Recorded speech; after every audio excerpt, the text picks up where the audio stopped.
Ya baik, kali ini saya coba membawakan satu tembang lagu teman mata sehat. Satu tembang dendam.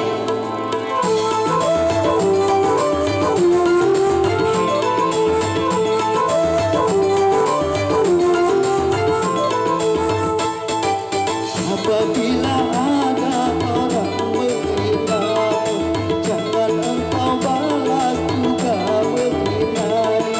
Karena itu tiada berguna, hanya akan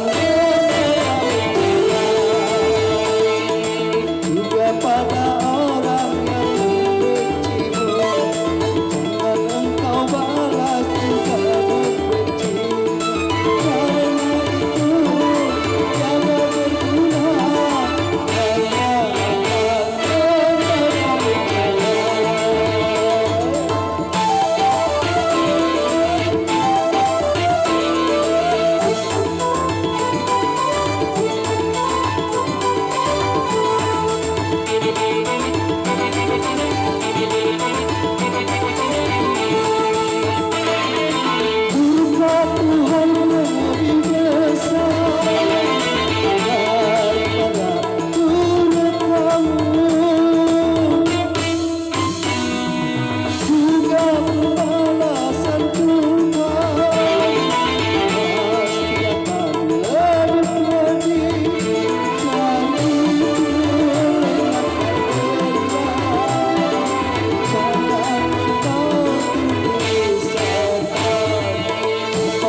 Ya, bagi kita di satu